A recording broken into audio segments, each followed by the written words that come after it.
This show is sponsored by ODYS Global. Make sure that you do sign up and get a free $100 bonus by checking out ODYS Global's Age Domains or Done For You affiliate websites. Hi everyone, welcome to episode 41 of SEO Tells, and in this episode we're going to be talking about how to say no to certain clients. And I feel like saying no is a very important thing in business and in life in general. Have you seen the film Yes Man, where the guy just says yes to absolutely everything, and you kind of see the effect that has over time? And saying no is one of these things where sometimes it's tricky because you might be in a certain situation where someone's got quite an attractive offer on the line, but deep down that it might not be in your best interest, or this, that, and the other. So Craig, tell me about situations where you've said no and kind of what that was about and sort of why you said no and how that made you feel, I suppose, and talk me through a bit about an experience you've had. So back when I was running my agency, I initially set out, and in my head, so the thought process in my head was I need to turn over X amount of money to stay afloat. So let's say that figure was 10k a month to pay all my overheads, staff wages, tools, and everything else. So if someone dropped out and I was down to £9,000 a month, and obviously we were still getting inquiries coming in, people would come and say, Craig, I want SEO, and we would take that on, whether it was a £300 a month client or a £600 a month client, it really didn't matter, because the goal was to get that £10,000 turnover figure to stay afloat. So that was the forefront of me building my agency, was a figure. Now, what I very quickly, well, not very quickly, actually, it took me years to figure this out, but I figured out that I actually had a lot of clients, but they were the wrong type of clients. They were a massive drain on the resources that I had available. They had crazy expectations, and I was servicing that because my back was against the wall and I needed that money to survive in business. And is that the wrong type of thing? Yes, it is. Now, I know that you don't want to have like 5 clients or 3 clients paying you're pretty all of your overheads, because if one drops off, it could eventually run into having to lose staff and whatnot. So I get that you do need probably 10 clients, and they're all 10% of your business, so that if one does drop out, it's not a disaster. But for me, it was high volume, low margins and all that kind of stuff. And that's the way most people figure it out when they're are doing things. When they start out in SEO, you've got this imposter syndrome. You go in low just to make sure you get the guy's money, and you do all of that stuff. Now, after years of experience, what I found was the guys that paid the least amount of money were the ones making the most amount of noise and giving me the most amount of hassle and needed the most amount of hand holding. So for me, you have to draw, you have to make up guidelines between you and the client, what type of communication they want, and you need to charge accordingly for it. Or you have to say no to that type of client. We've all had a client there where that client has exhausted your brains to the point where you're going to freak out and have a nervous breakdown. And clients always, local plumbers, local builders and everything, they think that $200 or $300 a month is a big budget. The reality is it's not a big budget. You can't do a whole lot for that. You're not going to get the scalability. And these are not real businessmen. These are just run-of-the-mill, freelancers, if you like. And they don't understand business. They don't understand the value of paying for good marketing, and they see it as a noose around their neck. So you've got to say no to that type of person. And for me, that was a hard learning curve. Yeah, I think as well, the point that you're mentioning, where it's like it can be very easy starting off to want to take on loads of clients, or to, because you just think of the kind of big picture in your head is just the dollar signs. But there's so many things that can take a toll on you as well, like having to deal with If it's a lot of hand holding or a lot of, clients asking for too many things, or they consistently pester you, that can take a toll like on you mentally as well, and physically. Like, you can get tired from that stuff. You can end up, the outputs that you have might end up being, to a less degree, in the sense that you might end up producing work that isn't as good as you want it to be, just because you're being kind of run down by a bunch of different clients. But I think when it comes to saying no, it's the case where you really do need to weigh up the bigger picture, and that it's not just the dollar signs, but also being smart about, like you were saying, how a client can be, you don't want one client to be the make or break of your business. I think that's the kind of key point here, so that you don't want to be in a position where you've got a client that's accounting for 65% of your turnover, and as soon as they leave, then that's that, and you've got a massive gap to fill. And that can be very stressful as well. And the point you're mentioning about losing workers, and you don't really want that. And essentially as well, like, have you ever found that you've said no to someone just because of the kind of demands, like even before you hire them as a client? Because I mean, I've had cases where I've turned down jobs when I kind of I just get an idea if something's going to be too much.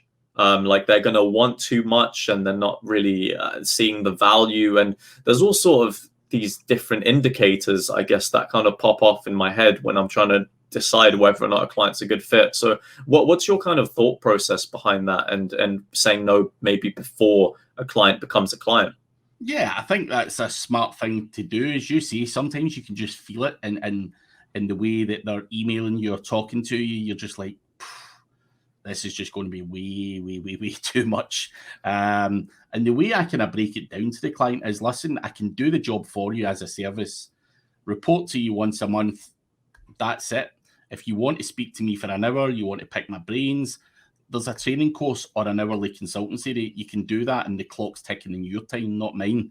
If you want to run things past me, again, that would be consultancy. It's not an all-in-one SEO service where you give them training, you give them guidance, you give them education to try and make them understand it. That is not what it's all about. And if you're working with low margins and all that kind of stuff, if a guy comes to you with a budget and you're sitting there going, I have no chance with that budget, really. Is there any point in taking on that headache and even trying it? That's the way I look at it. And as you say, I think after a while of doing it, you can pick up certain things from certain people, just the way they speak and the sort of things that they say, and you're just like, man, you're not going to be a good fit for me.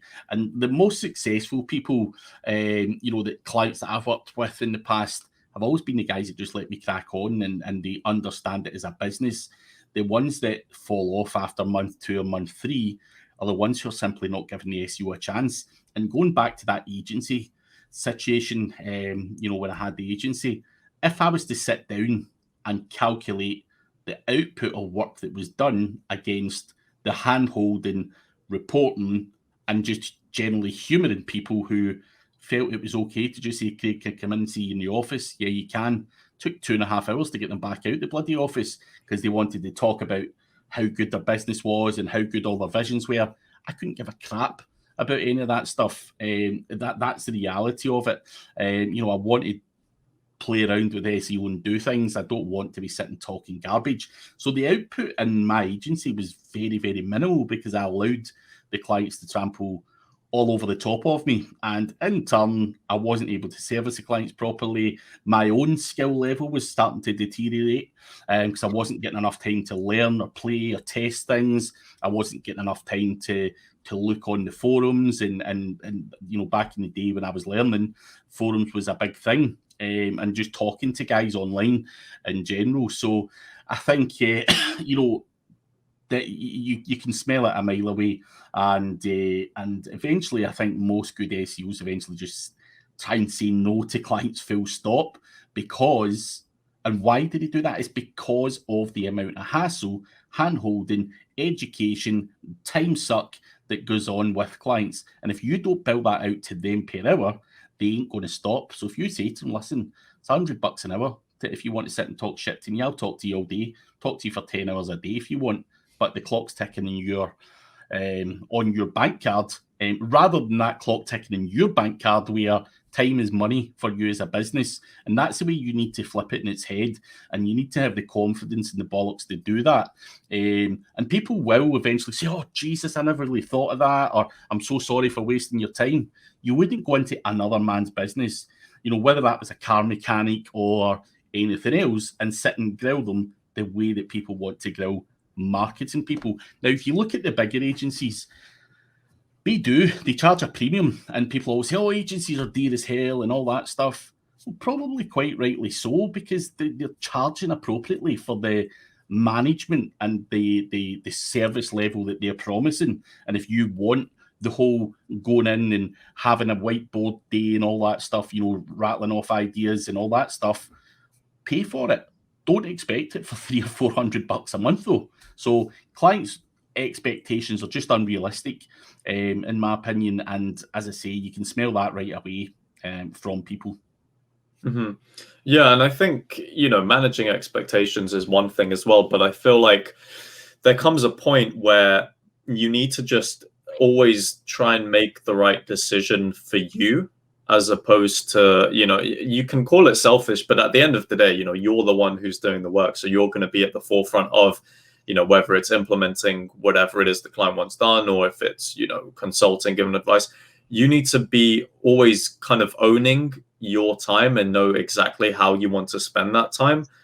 So I think, saying no is just part of how you're able to manage that. It's almost just like housekeeping. You can say no to someone, because if you know that having that on board is going to take up more of your time and it means you'll end up being less productive overall, then it's worthwhile definitely saying no. And I don't feel like you should feel bad about it as well. Like, I guess some people might feel bad about saying no, because a lot of people don't like saying no. And I think that's just the reality of it.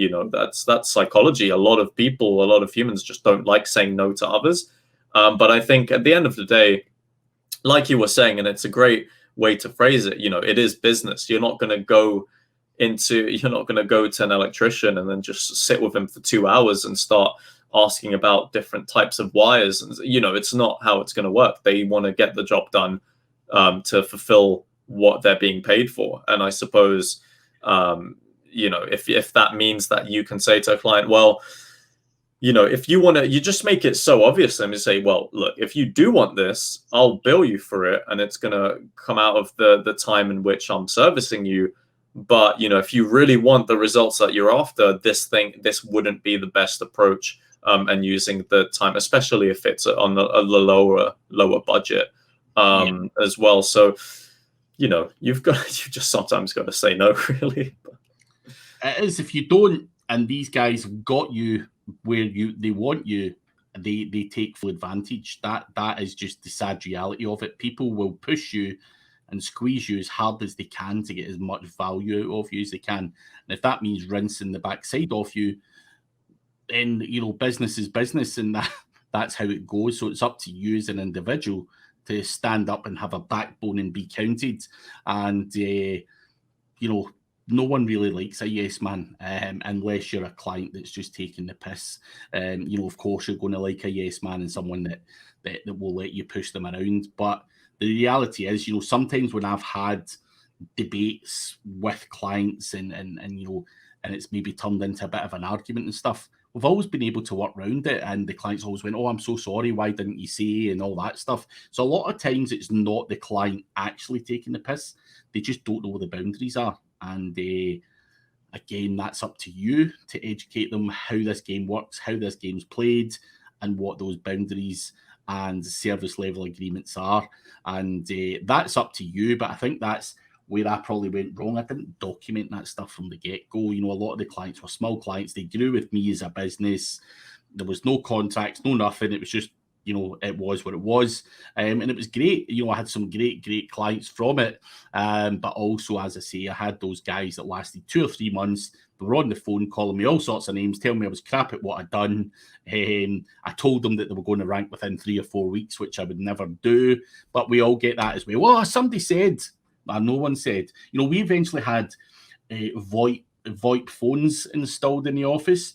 And basically the reason for the VoIP phones is, one, it was cheaper. Two, every call is recorded. So you can go back and listen. And people would phone up and say, oh, that person said that, I'd be ranking in 3 or 4 weeks. And you're like, no, they didn't. They'd be like, I can assure you it did. Pull the recording, listen to it, and you're like, it clearly didn't, mate. There's a copy of the recording. Now piss off and stop wasting my time. Because, as an SEO, we all know it doesn't take 3 or 4 weeks to rank well.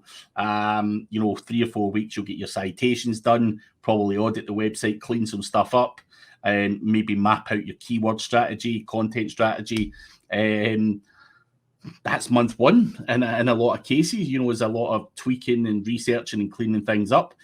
So for anyone to think they're going to rank in a competitive niche within 3 or 4 weeks is deluded. But they still come back to you and say, but such and such said so, and you're just like, no, they didn't. Like, why are you lying? And that was a common one. People used to fall off after month 1 or month 2. I think there's a hurdle there. If you can get a client over month 3 or month 4 and you can start to show them progress, things do get easier though. And I get that some people, their backs are against the wall, and sometimes you just got to suck that up and take those clients just to make ends meet.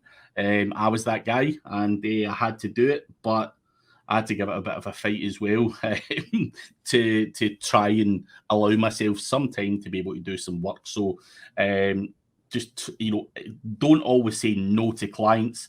I mean, it is wise to say no to certain clients. We all know that. But if you can't say no, set boundaries and rules.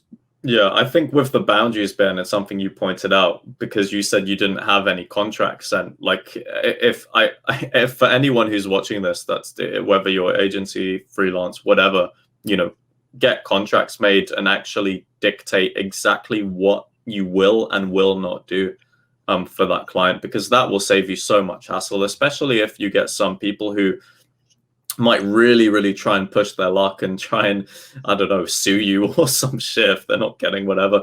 I mean, that it's not happened to me personally, but I think when you've got these contracts and they're signed, they should outline exactly what the kind of boundaries are, essentially. Yeah. And when, yeah. Listen, I've had clients that, we were doing SEO for, and we also designed them a website and set up their emails and all that stuff. But these people basically thought we were an IT support department. So when their emails didn't work because they stupidly changed phones or changed computers, they were phoning up and expecting us to resolve that. They were also expecting, as part of their SEO, that we would go and add, design elements to their website, not realizing that was a cost. They think that you're just the overall IT guy, if you like. That's how uneducated some of the clients are. So that's where that is so vital to say, we will do your SEO, we'll do this, we'll do that, we'll do that. But there are applicable charges, for website redesign, or even just like an hourly rate for web changes. Email support, of course, you can give it if you want to, but again, it needs to be charged for, because you're going on TeamViewer, you're getting a whole load of pissing around and all that stuff. I started out in a local business centre, and we picked up quite a lot of local clients from there. But every 5 minutes, my door would be chapping, oh, I've got a new phone and I can't get my emails working and all that. Like, they're coming in, but, when I'm sending them, they're not going out and all that. And you're just like, fuck. So people just do assume that of people in this industry. They think you do everything. And that's where, again, it's just lack of education on their part. But by the same token, you wouldn't get an electrician to your house and then start asking them to do plumbing work, because he'll just tell you where to go to fuck right off, and that is all there is to it. And if we were to say that to a customer, you're going to get branded the bad guy and all that stuff, crap at your job and all that. So just be realistic if you're a customer. Yeah, be realistic. But again, from the supply side, just, if you didn't get it from the title of the video, it's like, it's all right to say no to certain people given circumstances. So, hopefully you take that on board when it comes to, dealing with clients in general, and any kind of future endeavor you've got, whether it's business or even if it's, personal life. Sometimes it's important to say no to people. But I think we can wrap this episode up. So thanks a lot for watching episode 41 of SEO Tells. We'll be back next week with another episode. So please remember to like the video and subscribe to both our channels. That would be very much appreciated. And we'll catch you next week.